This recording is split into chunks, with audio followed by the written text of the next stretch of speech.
Commission to order. Clerk, call the roll, please. Dr. Estrop, Here. Mr. O'Neill, Here. Mrs. Brown, Mr. Rue. Here. Okay. Acting City Manager.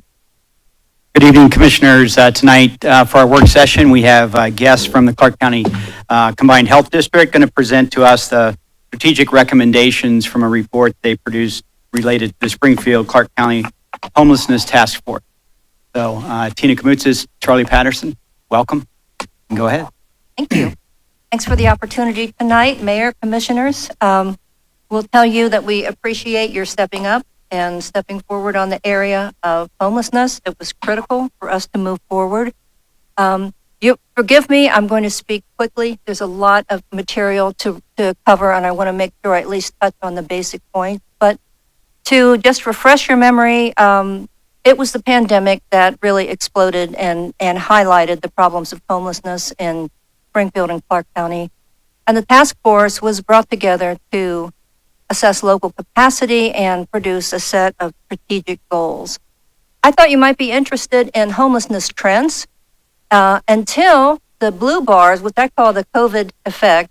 Homelessness was fairly steady or even on a slightly downward trend. But then it went from 613 to over almost 1,500 in 2022. And being mindful that we had one agency that was responsible for, by and large, for homelessness in the community, and that was Sheltered Inc. What is a concern is that we have had a steady trajectory of the number of chronically homeless people in Clark County, and it's increasing, and it has since 2016. And you will note that 2023 is a year-to-date measure of data, so we don't see anything crazy happening thus far, but as we know, things can change quickly. There was a lot of conversation about and awareness about the length of time that our unsheltered people were being housed in hotels for lengths of time, maybe 12 months, maybe more. But this chart shows us in the very first, I know it's a little hard to read, but in that first set of bars, by and large, most people utilize shelter less than 30 days and continue to. So, and again, we have that COVID effect there with the blue and yellow bars. And you might be interested in where do people go when they leave shelter. And this is encouraging because this tells us, that green bar tells us that over 80% of people exiting shelter exit the permanent destination. But before we celebrate too much, if we drill down into that data, the majority of them are staying with family and with friends, almost 70% if we add those two top bars together. And I think we have to acknowledge that the lack of affordable housing inventory is a big piece of that. It's very hard to exit into an available and affordable unit at the same time. This is an interesting chart on conditions among people that are in emergency shelter. You can see that many conditions are stable or slightly trending down, except for the very bottom one in blue. Chronic health conditions it's a remarkable trajectory, and it goes from 6% to 25%. So that does tell us as we go forward in our planning, we really need to ensure that we have health care and health support for individuals in our emergency shelter and public supportive housing. To understand our delivery system, we have to discuss the Ohio balance of state and continuum of care. The continuum of care is a mechanism defined by HUD, and it's the primary source, and it is a geographically based group presenting and serving people experiencing homelessness. The balance of state is our non-urban counties sharing that pooled resources amongst those regions. Here locally, we participate in Region 15, which also includes Greene County, our neighbors in Greene County, and Sheltered Inc. co-chairs Region 15 currently. I know I don't expect you to read this, or it's really small, but it's illustrative of just how complex the homelessness service delivery system is when it's firing on all cylinders, and that need for collaboration is so critical. The first phase is coordinated entry, and that's where someone comes to a designated access point, which is currently Sheltered Inc., and receives triage. And in the best possible world, we move to the next column, and it's called diversion, or diverting them to a suitable housing, a permanent housing opportunity. And of course, failing that, then that individual will be and receive shelter. And then finally, there's the exiting of the shelter and rehousing and support. And again, ongoing challenges with just the lack of affordable units and for people to go. I'm not an expert in homelessness, and I'm not today either. But I wanted to listen to the people who were, and we assembled the homelessness task force of leadership and members of service providers to do a SWOT analysis and identify their priorities. And none of this is really surprising. The top priority was the lack of affordable housing, and we will hear that over and over again. Coordinated entry and collaboration. This was a tumultuous year. We had funding, we had lost large grants, we had shelters closing, shelters opening, new providers with OIC and JFS stepping up to house people in hotels. It was confusing and I think frustrating for the larger community. And so we know that as things settle down, we'll need a very direct process for coordinated. SMHA community involvement. You know, they're our largest affordable housing provider, and that's really important to remember. They have by far the largest inventory, and I will tell you that the current leadership team is doing a great job of engaging with the city, with the county, with the community, and we're very hopeful about that leadership. Data collection, we'll talk a lot about. We're very grateful for Sheltered Inc. providing HMIS data. We're very grateful to the Community Development Division of the City of Springfield. Shannon and Ross really jumped in there and put together an analysis of housing inventory and gap analysis, with the caveat that we know it told us that we need lots more information and understanding of that data to really. And finally, landlord participation. We know that they can kind of command their own price with the shortage of inventory, and we need more participation with our subsidized. So our first objective is to increase coordinated entry capacity. And again, coordinated entry is the entree into services, and it's really important that the collaboration is there. And our first recommendation is that we identify funding and hire a full-time position dedicated to the function of coordinated entry. And that includes intake, referral, data collection, so that we have a consistent process. Add a second access point for coordinated entry. Again, Sheltered Inc. is the only one, and that is a tremendous responsibility for an agency that is not huge. And number 4, I think, is the most important point on these strategies. It is to hire a consultant, third party, to really evaluate and design a coordinated entry system so that we have a standardized pathway to permanent housing.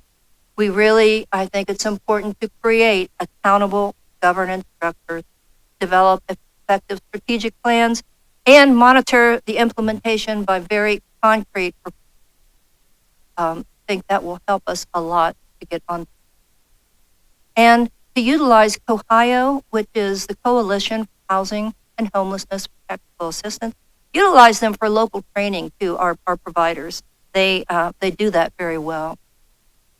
We're talking about housing cost burden now. And when I talk about housing cost burden, the definition is that a household spends 30% or more of its household income on either rent or mortgage.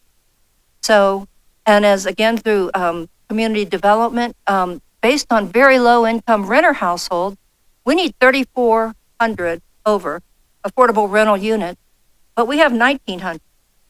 That leaves us with a gap of 50. Affordable home ownership, the Community Action Agencies tells us that in Clark County, 17.7% or 3,200 homeowners in Clark County were cost burdened. And if we combine owners and renters in Clark County, 23, almost a fourth of our owners and renters cost burdened.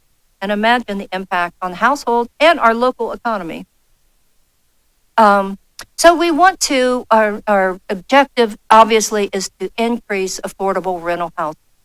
And by far above anything else, the low-income housing tax credit program, and I know that those projects have come before you all, is the vehicle and the funding mechanism that funds more multifamily rentals than any other process in the country.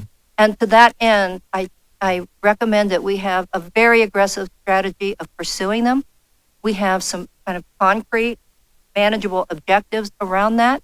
The first is to create and update an inventory map of suitable sites for multi-unit housing. So that when a developer comes and says, we want to work with Springfield, you have a map to show them of sites. They have incredibly talented staff to analyze these for the tax credit program, and it's off to a good start. We want to continue to increase staff capacity in training, learning more about the housing tax credit and bond financing training. The training really should never stop because it's really complicated, but it's important to speak at least a little of the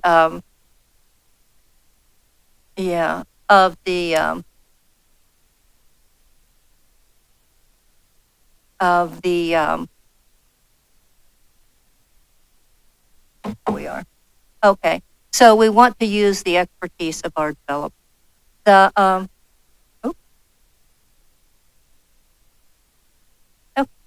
So we also want to identify the developer to submit at least one local tax credit or bond project annually.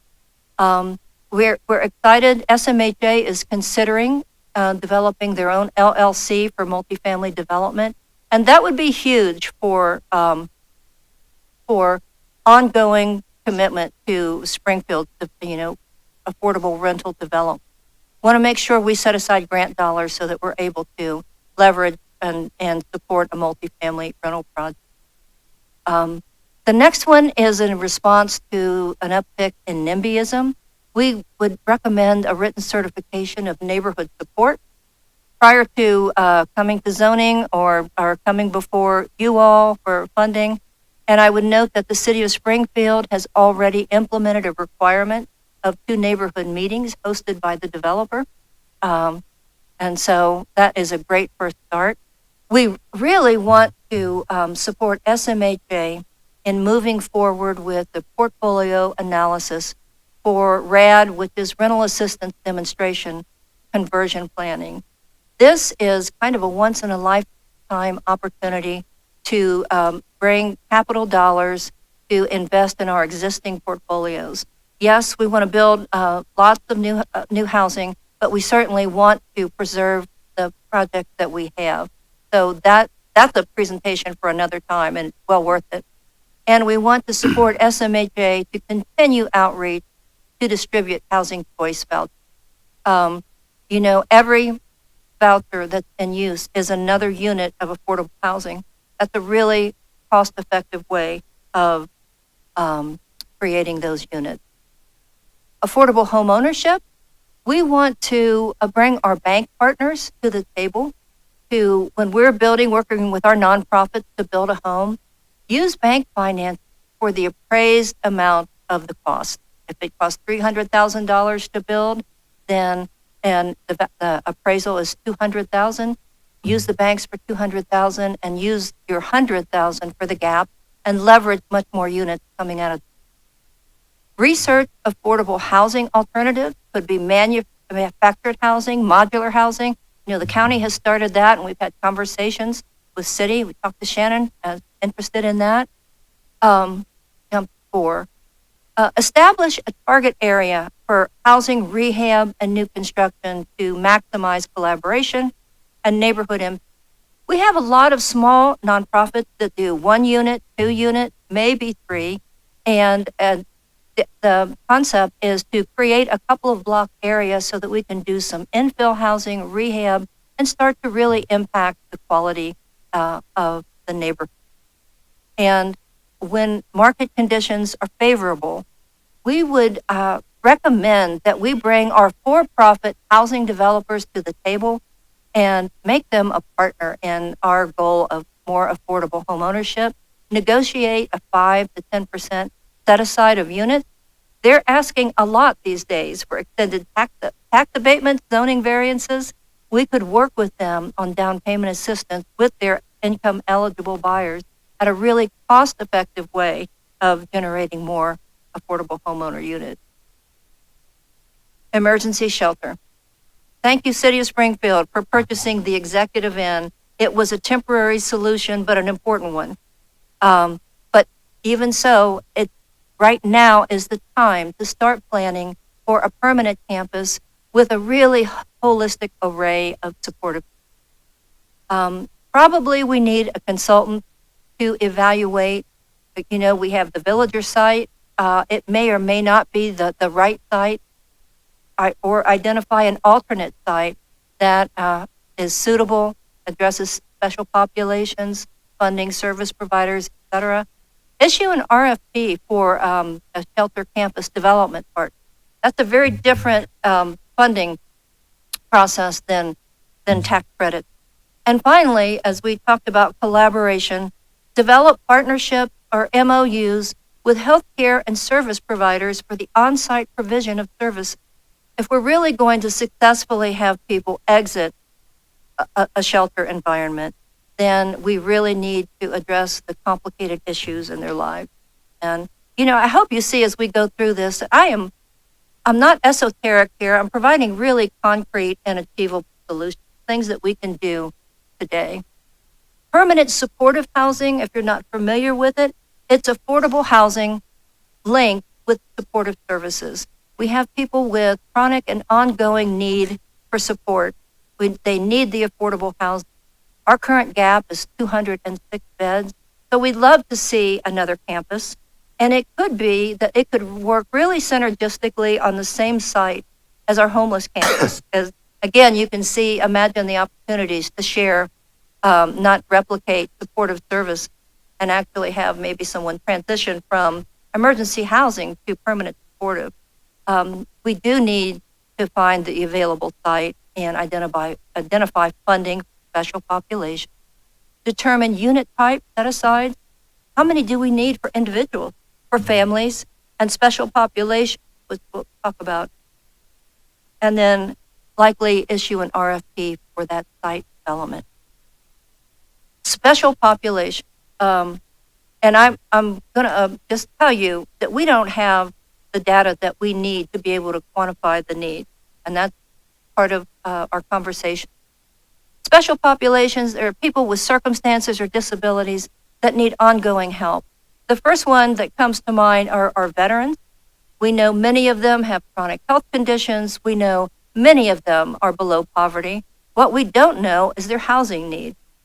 But what we also do know is that we have no housing set aside for veterans.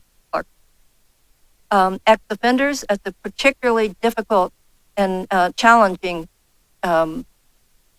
goal of finding housing ex-offenders.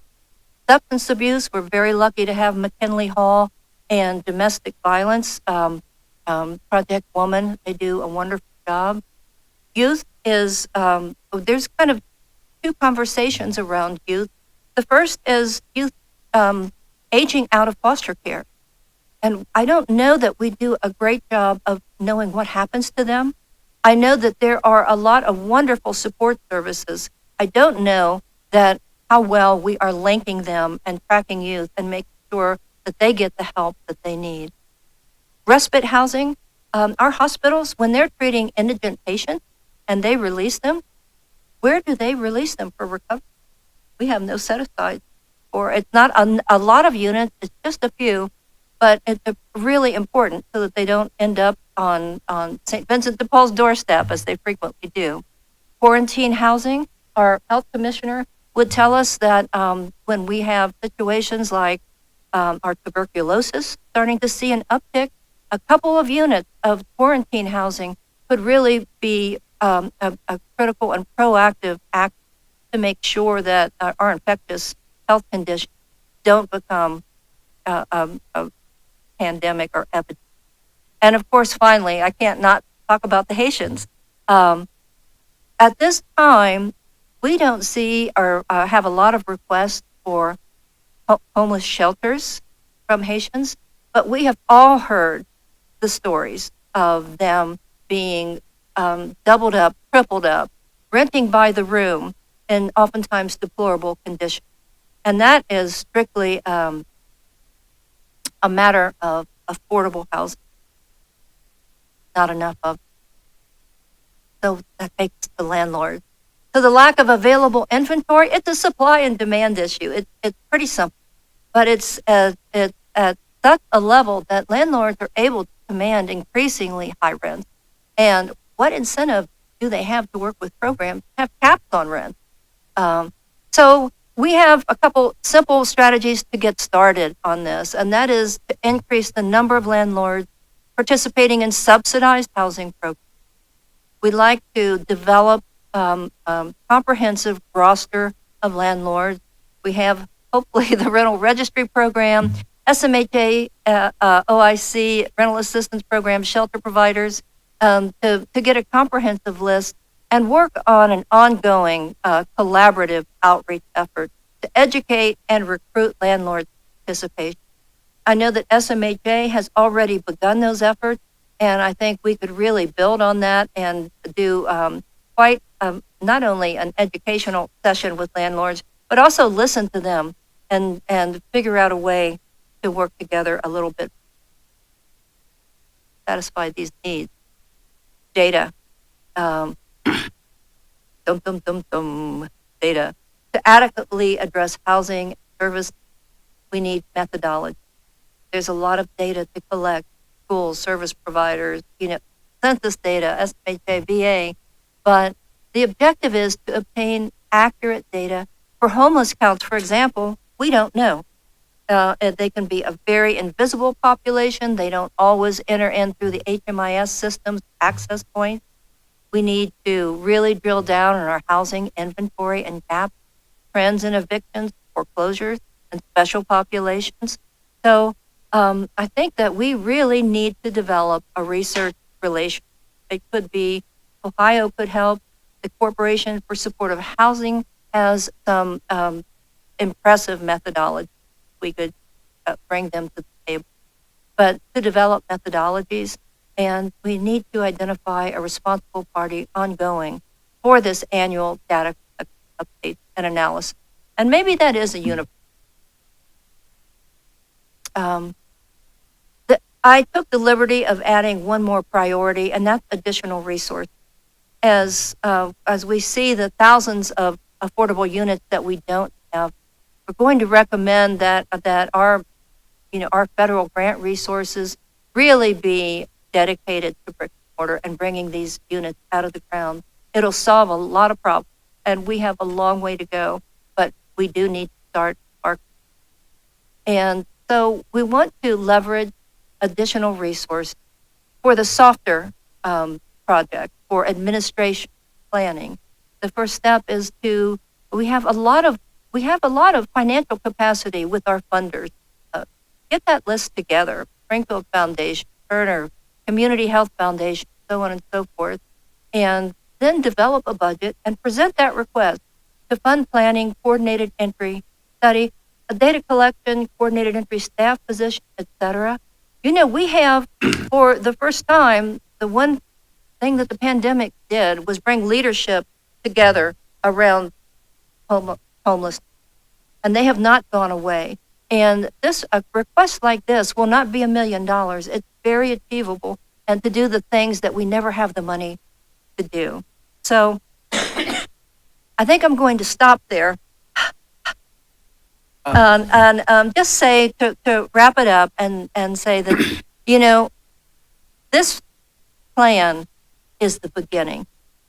It is not the end of working to eliminate homeless filled park. And while there's a lot we don't have, it's a call to action. There is really no excuse for not taking concrete action right now to make it better.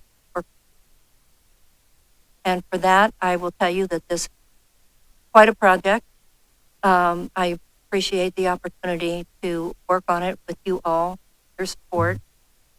I thank Oh, you've done a phenomenal job, and the amount of detail you've been providing to us during your involvement is awesome. I love the idea of the map. I think that's an excellent communicative tool to future developers, and I really like the neighborhood support letter. I know we've been caught once or twice in the last year or two when we could have just done some more due diligence to figure out if this was an acceptable project with the neighborhood. So really glad to see that as one of your recommendations as well. Commissioners, do you have any comments? Thank you. Thank you both. And Tina, thank you for chairing this task force. I do have a question on about the fourth slide. You identified the number of chronically homeless people. What's a common definition of chronically homeless? be chronic conditions. It can be a frequent flyer in homeless shelter. And barriers that make Somebody that's in and out of the shelters a lot or spends extended period of time in the shelters. Is that what I'm hearing? Okay. All right. My other question is actually for our staff. And that is, as we look at the 2024 budget that's currently being examined, are there any of these recommendations, and I can't see Shannon, so, are there any of these recommendations, Shannon, that you included in your 2024 budget request? That's question one. And question two is, where does this report go from here? Does it go to your staff for review and analysis? Or what happens next with this report?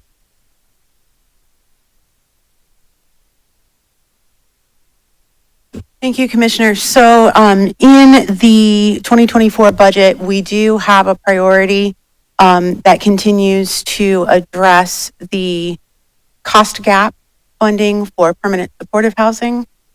We do have a priority for assistance with our community housing development organizations and new construction.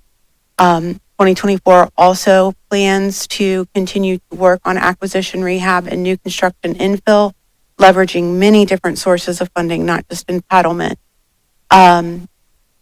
We do not have general fund requests that address these recommendations. And so we really are working to balance the entitlement dollars and then the home ARP dollars that also have come to the city.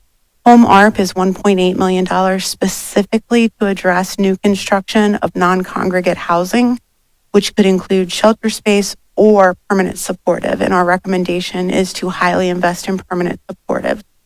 The other thing that we have worked into the 2024 budget is the continuing operational support of shelter, congregate and non-congregate shelter.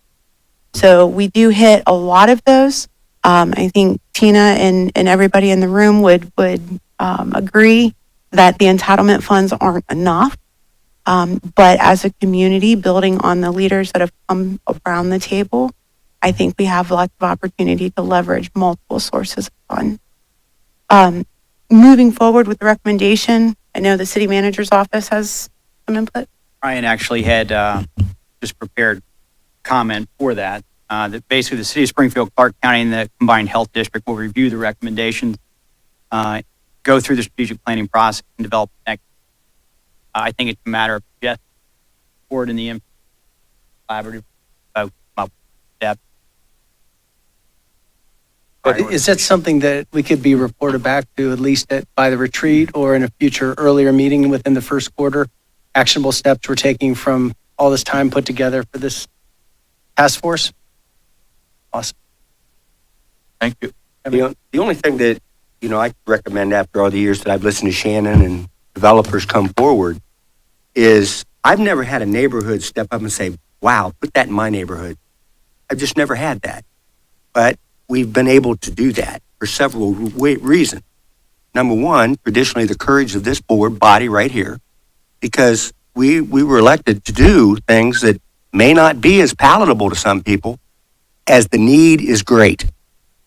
The second one is if a developer, when we're putting this forward, would realize just how iffy it could be, they really need to kind of have a backup plan that they might be able to slide into, such as what happened to us on Yellow Spring Street.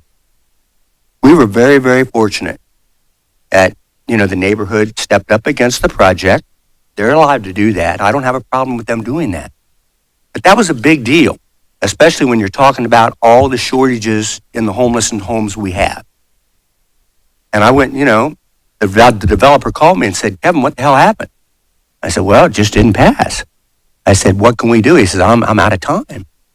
Well, we fixed it to where he wasn't going to be out of time, because I was not in a position that I was taking no for an answer. That was a big number for me. And that developer came back to us because we went forward to him and said, what can we do?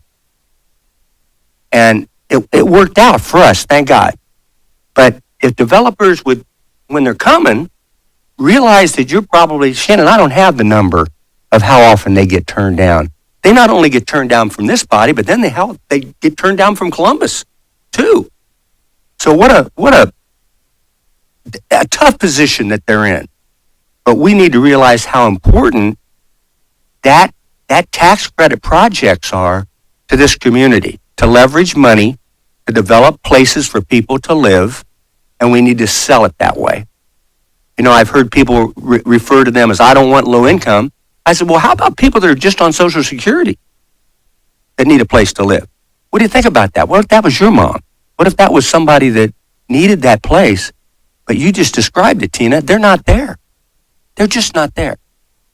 So again, I that's the only recommendations I would make to the developers, and I've already talked to the one that got the one over that we're going to do on Roosevelt Drive, is come with more, impetus on the situation of how can we back it up in case we hit a brick wall. Because again, I mentioned the project due over at Community Hospital. I caught all kinds of hell for those two projects in the beginning until we really sold them the way they needed to be sold. And it wasn't low-income housing. It was people who needed a place to live that had an income, but they can't have any more income. So that's why that housing has to be in this community. And we need to fight for that housing every time we get a chance. That's the last time I'm ever going to say that again. So it's good to talk to y'all. Thank you, Kevin. Yeah. Is there a motion to adjourn the work session? So moved. Second. Been moved and seconded. Clerk, call the roll. Mr. O'Neill, Yes. Dr. Estrop, Yes? Mr. Rue. Yes. Thank you so much.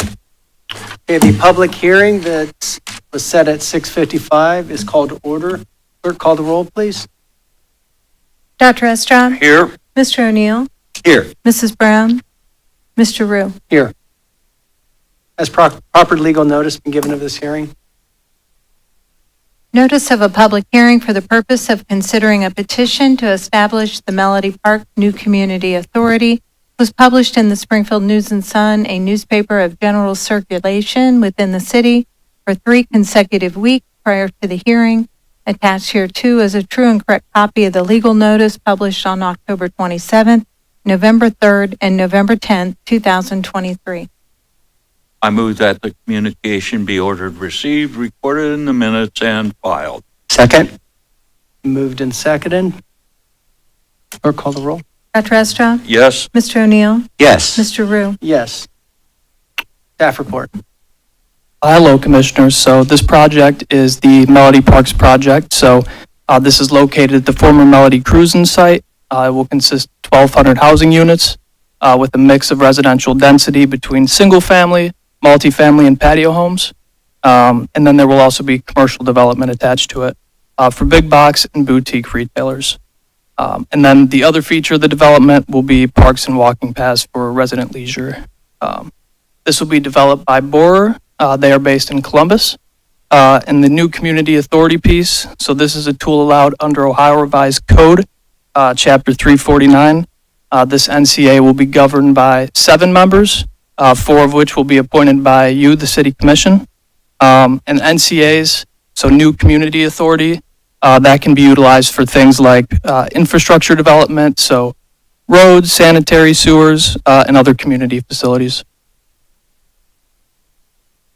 Comments from commissioners?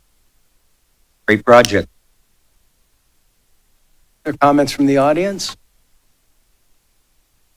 If you go to the podium, state your name and address for the record, please. Good evening, Tim Foley, Springfield Township Trustee, 2851 Old Clifton Road, Springfield, Ohio, 45502. Thank you. Regarding the Melody Parks development, CRA, TIF, and CA are not part of the SEED agreement. It is my understanding that Springfield Township and the Clark-Shawnee School District will both be subject to 15 years of abated real estate tax with the CRA. Springfield Township will also have a TIF. Does the 30-year TIF start the same time as the CRA? In essence, the first 15 years of the TIF is also the same time frame as the CRA. Is there an overlap? So the CRA and the TIF total 30 years of real estate tax abatement and real estate tax redirection? Or does the 30-year TIF start after the 15-year CRA timeframe expires, thus creating a 45-year combined CRA and TIF tax? Thank you, Tim. Staff, would you like to answer any of those questions? I can help on that. The developer's here too, in case I need bailed out. But Mr. Foley, I think the way this works is they will overlap. So the 30-year clock starts the same year as the 15-year clock. Okay. And so what's happening in that TIF period, TIF will not generate any revenue in that first 15 years because of the CRA. Okay. So in year 16, for the argument, the CRA will end, and that 30% TIF then will start generating revenue into the TIF fund. So the point of the NCA, New Community Authority, is that generates an assessment that generates an equal amount that would have been equal to the property tax to a community authority fund that goes to fund public infrastructure like sidewalks, like Bob. Thank you. Actually, that was the second part of my question here regarding the NCA. If the NCA for the 15 years is approximately the same amount as the real estate tax that is being abated. It has not been set yet, but yes, the language in the authority allows it to be up to, Okay. and then they can exceed that by 8 mils as well if there are additional items Okay. that the new community authority decides. to Then what enact. happens after the CRA is over in the 15 years? Does the NCA stop, or is it reduced, or what happens in year 16? So it's my understanding in year 16, the intent is for the NCA to be reduced to 0. But it could continue if there are additional amenities or things like that the residents decide they want to be funded through the new community authority. So it's an assessment that would be over and above the property tax. Thank you. And in conclusion, my feeling is over time, the TIF and the CRA will bury Springfield Township and Clark-Shawnee. Thank you for your input, Commissioner. Township trustee, sorry. Anything else? This has been batted around a bit, and I wanted to clarify some things. Under the proposed structure that's currently before us, Clark-Shawnee Local School District will receive an estimated $63 million in new tax revenue over the 30-year period. $63 million. The original proposal that was put on the plate provided additional revenue that would have generated $66 million. for the Clark Shawnee School District. That proposal was rejected by the school system. The developer put a second proposal on the table. That amounted to an estimated $71 million in tax revenue over the 30 years. The Clark Shawnee School District rejected that proposal. They have settled for a proposal that generates $63 million. So according to my calculations, Clark Shawnee left somewhere between 7 and 8 million on the table. That was offered by the developers to that school system. So they're not in any way being cheated out of tax dollars. They will gain substantially from this development. And I think it's important to look at the enrollment at Clark Shawnee. In the past, they had over 200 students enroll from outside of Clark Shawnee through open enrollment. That's 200 seats that were taken by students from other school systems. I will give them credit. They have now, based on their own figures, reduced the number to 89. 89 students are attending Clark Shawnee schools from other districts who they are not required under state law to accept. In addition, 83 students from Clark Shawnee are now enrolled at Global Impact STEM Academy. So we got a total of about 170, give or take a few, student seats that are available in one way or another for additional growth at Clark Shawnee. In addition, of course, Global Impact is expanding and will be building additional structures on the Clark State campus. So that number will likely grow. So I, for one, am not willing to accept the fact, and in part because this development occurs over time, it doesn't all happen at once. It's phased in, as I understand it. I don't think there will be a glut of students, nor do I think the district is going to be particularly in difficulty financially. They will be well taken care of. And what absolutely astounds me is they left 8 million, between 7 and 8 million on the table that was offered to them, including 10 acres of free property if they need to build a new school there, and another 10 acres at a very low cost. 20-acre campus. So I think it's important to get that on the record. Lots of people in the community said, Dave, why are you taking money away from Clark Shawnee? We are not. They are gaining considerable amount of money through the decisions we're making to build this housing development. Thank you. So based on the hearing, is there any other comments particular to this hearing? No. Okay, is there a motion? No. If you'd like to go to the podium and state your name and address for the record. Mary Ann Berkmeyer, Northbird Road. Okay, what I have here is Secretary of State certified Ohio Constitution. Article 2, Section 26. Laws to have uniform operation. All laws of general nature shall have uniform operation throughout, nor shall any act, except such as relates to public schools, be passed to take effect on the approval of other authority than the General Assembly, except authorized, provided Constitution. Sounds like property tax. Article 13, Corporation, Section 4. Property of corporation now exists or hereafter shall forever be subject to tax, same as the property of individuals.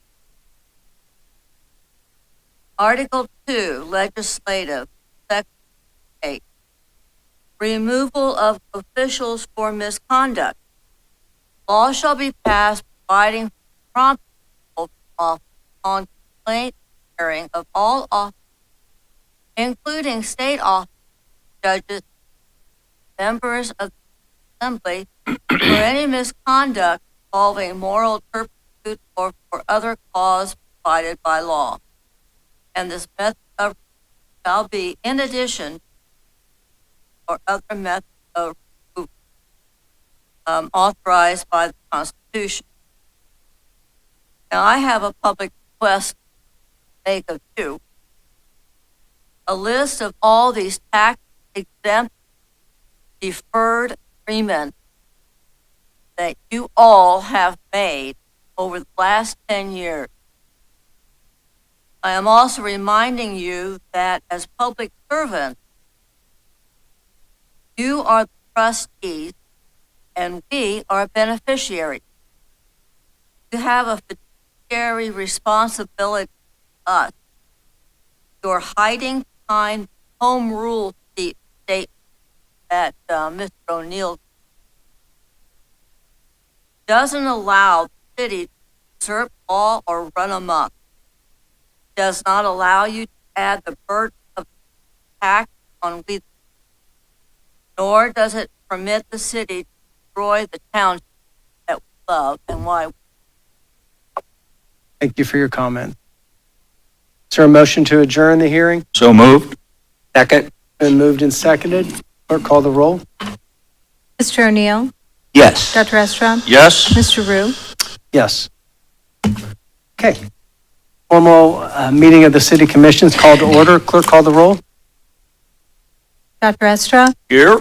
Mr. O'Neill? Here. Mrs. Brown? Mr. Rue? Here. Please rise for invocation and the pledge.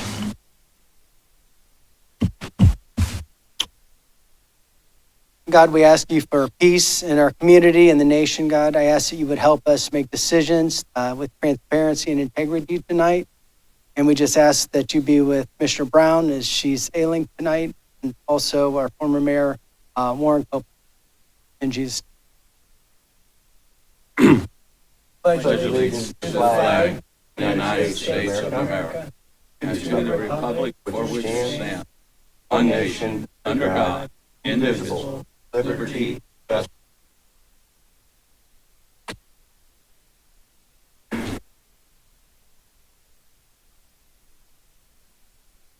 So before we ask for approval for the minutes, a couple of changes in tonight, because Commissioner Brown is ill.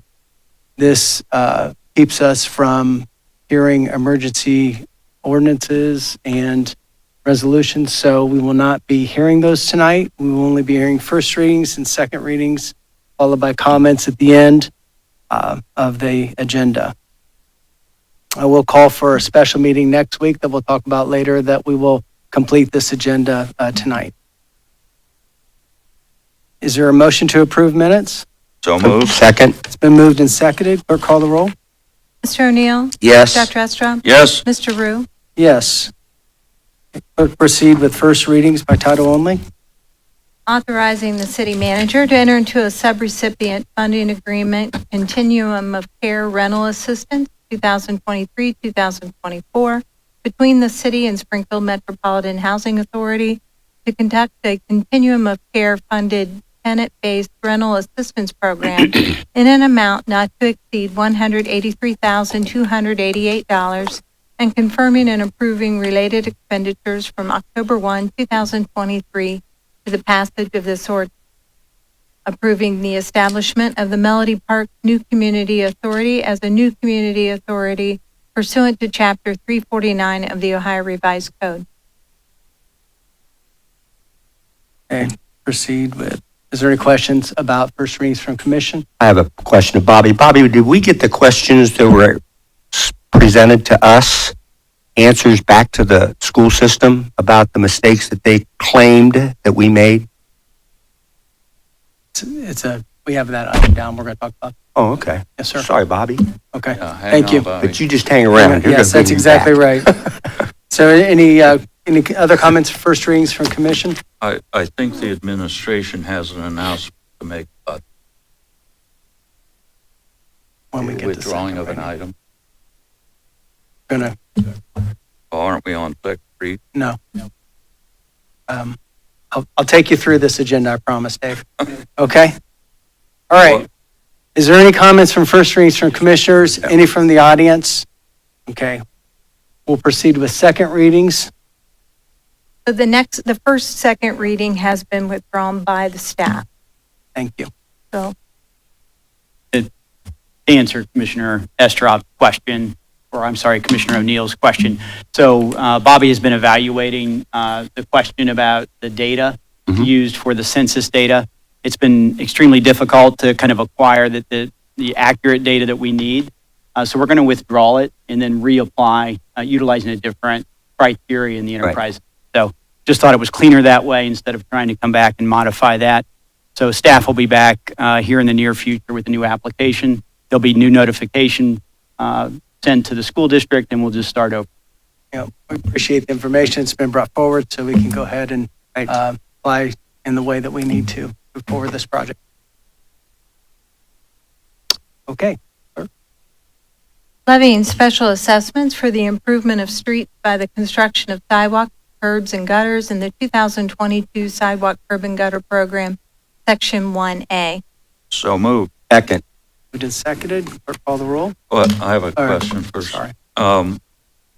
Actually, my question deals with both item 110-22A and B. My question is, why are we approving work done in 2022 here in 2023? Sure, Commissioner. So this was a project that was carried out. It was, if you recall, back in 2022, the size of the project really limited the amount of bidders we received. So that's why you see an A and B. The project was split into two projects so that we could get better bids. So that was successful. The projects were completed. It's basically at this point in time where we have all of the costs, and that's where we can put together the estimates. And so what you're approving tonight are really those assessments on those improvements. I didn't ask for comment from the public.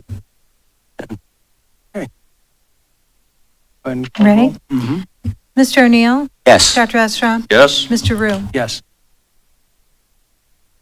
Levying special assessments for the improvement of streets by the construction of sidewalks, curbs, and gutters in the 2022 Sidewalk Curb and Gutter Program, Section 1B.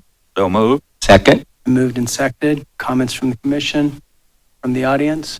Clerk, call the roll. Dr. Estra? Yes? Mr. O'Neill? Yes. Mr. Rue? Yes. Confirming and approving applying for a fiscal year 2024 Ohio Transit Partnership Program grant, authorizing the city manager to enter into an agreement with the Ohio Department of Transportation in the amount of $122,415 for operating assistance, and authorizing the city manager, finance director, and law director to perform all acts and execute all documents they consider necessary to fulfill the city's obligations under said grant application and corresponding agreement, and to comply with all relevant local, state, and federal legal requirements, and to provide assurances and additional information as required by the Ohio Department of Transportation. So moved. Second. Been moved and seconded. Comments from commission, from the audience. Clerk, call the roll. Mr. O'Neill? Yes. Dr. Estra? Yes? Mr. Rue? Yes. Amending ordinance number 9190, passed March 12, 1991, and commonly known as the codified ordinances of the city of Springfield, Ohio, by amending certain provisions of the Traffic and General Offenses Code. Move to adopt. Second. Been moved and seconded. Comments or questions from commission, from the audience. Clerk, call the roll. Dr. Estra? Yes? Mr. O'Neill? Yes. Mr. Rue? Yes. Confirming and approving execution of a grant agreement to accept an ARPA Ohio Ambulance Transportation Grant in an amount up to $23,414.41 through the state of Ohio, and authorizing the city manager, director of finance, and law director to perform all acts and execute execute all documents considered necessary to fulfill the city's obligations under said grant agreement and to comply with all relevant local, state, and federal legal requirements. So moved. Second? Been moved and seconded. Comments from commission, from the audience? Clerk, call the roll. Mr. O'Neill? Yes. Dr. Estrop? Yes. Mr. Rue? Yes. Authorizing the city manager to enter into amendment number 10 to the agreement for professional engineering consulting services between the city and Strand Associates Incorporated in connection with the combined sewer overflow long-term control plan to extend the completion date to December 31, 2024, and adjust the rate schedule. So moved. Second? Been moved and seconded. Comments from commission, from the audience? Clerk, call the roll. Mr. O'Neill? Yes. Dr. Estrop? Yes. Mr. Rue? Yes. Authorizing the city manager to enter into LPA agreement number 38901, amendment number 1 between the city and the Ohio Department of Transportation in connection with the CLA Bike Hub project, PID number 118826, to provide clarity regarding the funding sources. So moved. Second? Been moved and seconded. Comments from commission, from the audience? Clerk, call the roll. Dr. Estrop? Yes. Mr. O'Neill? Yes. Mr. Rue? Yes. Okay, we will move past the emergency ordinances until the next meeting. New items on the agenda.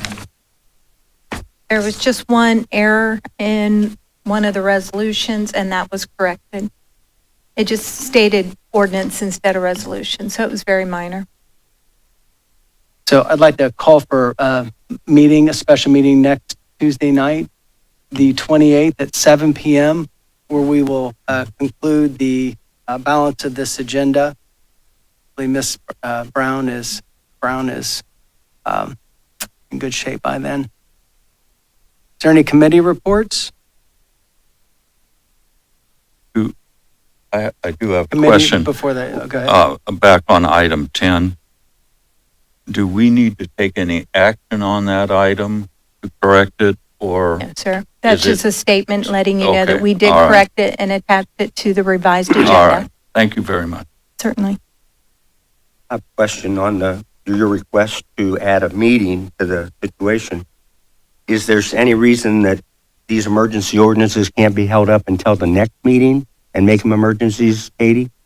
I've got another agenda item for that meeting as well. Oh, okay. So we'll talk about that once we get into the candidate discussion.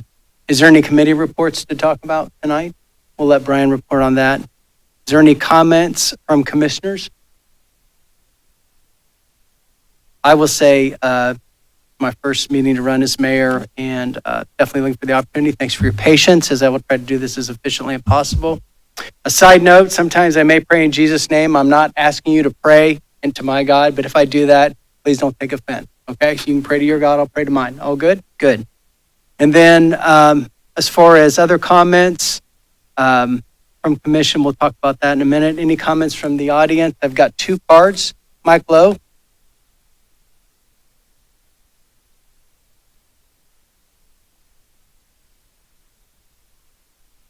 Mike Lowe, my address is on file with the clerk.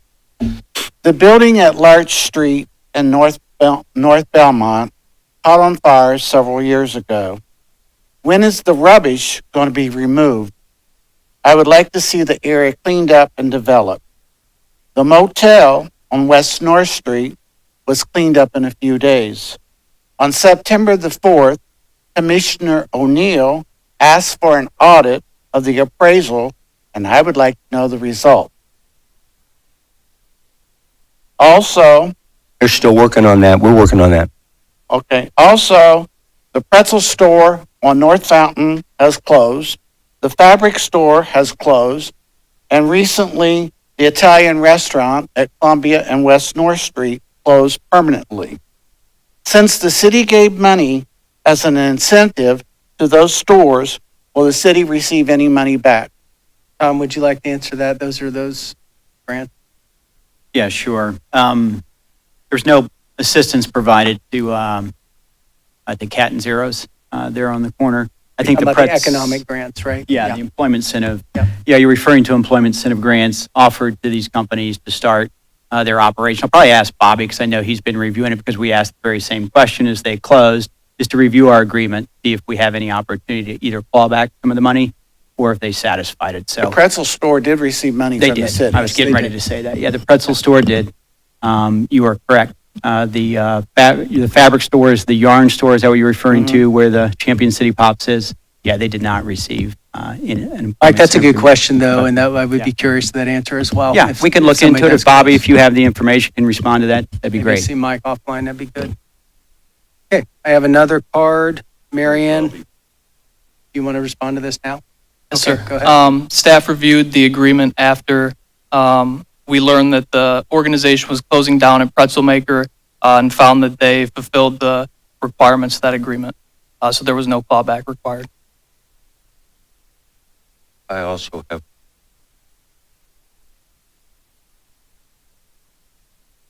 Jill, Alan, I know in answer to your question about the damage done at, on Larchmont, that we are looking at, beyond code enforcement, we're looking at other legal options that are available to the city.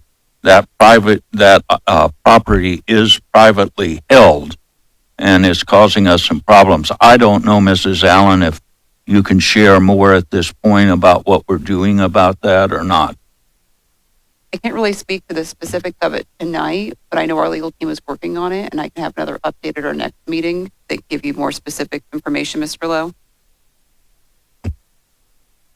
I share your concern. Got another card, Marianne? And then Tim Foley already spoke. Thank you. So that concludes the comments from the audience. Before we adjourn, I would like to talk about the commission candidate application process that we're in right now. We had 25 applicants, as you read in the newspaper. We were pleased with that amount of applicants. One of the reasons for the next meeting is to use that for the applicant. Based on the application, the majority of the commission has identified 3 candidates that they are interested in hearing and learning more about. Those candidates are, in alphabetical order to their last name, Bridget Houston, Dorian Hunter, and Chris Wallace. And what we would like to do is invite those candidates to speak at the next meeting, to have 3 minutes to speak publicly of why they would like to be a commissioner. And then they will be able to answer also 3 questions that the commission will ask them. We would like the public to be able to send questions to our clerk, Jill Pierce, of questions they'd like us to ask or give us some ideas on questions they'd like to ask the candidate. We thought this would be a good idea to have a transparent, open process as we make this very important decision for a commission. So that is part of the agenda item that we'll have in next Tuesday's meeting. So we'll start next Tuesday's meeting at 7 p.m. We will finish this agenda with the emergency ordinances, and then we will go into hearing from the candidates that have applied. We do encourage, we're going to leave the application as far as not the process, but the applicants we have open until the final decision's made where we vote on the commission candidate. So we do appreciate the amount of interest that we've had from the folk. You have a comment about that? Just a question of legal counsel.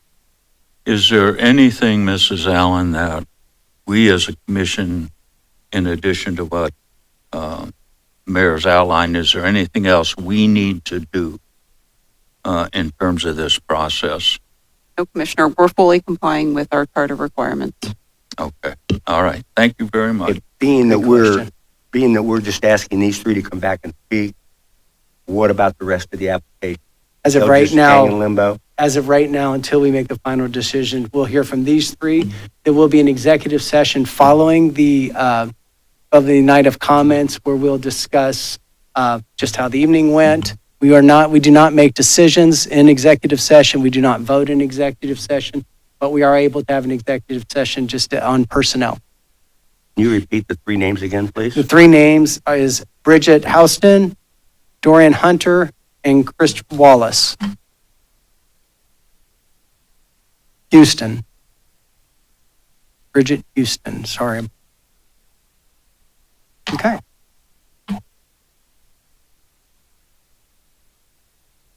Is there a motion to adjourn? So moved. Second. Been moved and seconded. Clerk, call the roll. Mr. O'Neill? Yes. Dr. Estra?